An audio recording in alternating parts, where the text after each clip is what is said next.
Bovine brucellosis হল একটি সংক্রামক ব্যাধি যা মূলত ব্রুসেলা অ্যাবর্টাস নামক ব্যাকটেরিয়া দ্বারা গবাদি পশুদের মধ্যে ছড়িয়ে পড়ে। এই রোগটি প্রাণীর উৎপাদন ক্ষমতায় মারাত্মক নেতিবাচক প্রভাব ফেলে এবং মানুষের মধ্যেও সংক্রমিত হতে পারে, যাকে জুনোটিক ডিজিজ বলা হয়। সঠিক প্রতিরোধ ব্যবস্থা গ্রহণ না করলে খামার ও বৃহত্তর অর্থনীতিতে এর ব্যাপক ক্ষয়ক্ষতি হতে পারে। ব্রুসেলোসিস প্রতিরোধের প্রথম ধাপ হল স্বাস্থ্যকর পশু ব্যবস্থাপনা। সংক্রমিত বা সন্দেহভাজন পশুদের দ্রুত আলাদা করে ফেলুন এবং তাদের চিকিৎসার ব্যবস্থা করুন। নতুন পশু খামারে আনার আগে অবশ্যই ব্রুসেলোসিসের জন্য পরীক্ষা করান।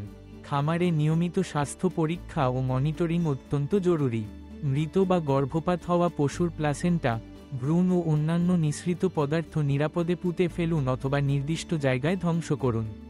টিকা প্রদান ব্রুসেলোসিস প্রতিরোধের অন্যতম কার্যকর উপায়। বাছুর ও গাভীকে নির্দিষ্ট বয়সে ব্রুসেলোসিস টিকা প্রদান করলে সংক্রমণের ঝুঁকি কমে আসে।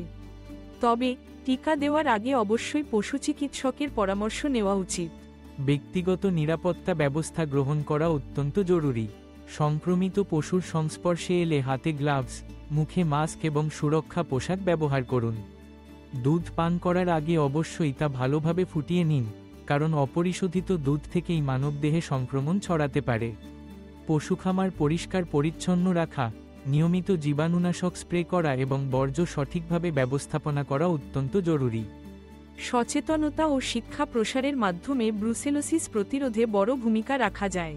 খামারিদের মাঝে রোগটি সম্পর্কে সঠিক তথ্য ছড়িয়ে দিন এবং ঝুঁকি ও প্রতিরোধের উপায় সম্পর্কে তাদের অবহিত করুন। মনে রাখবেন, সঠিক ব্যবস্থাপনা ও সতর্ক অবলম্বনের মাধ্যমেই ব্রুসেলোসিস থেকে পশু ও মানুষের স্বাস্থ্য রক্ষা সম্ভব।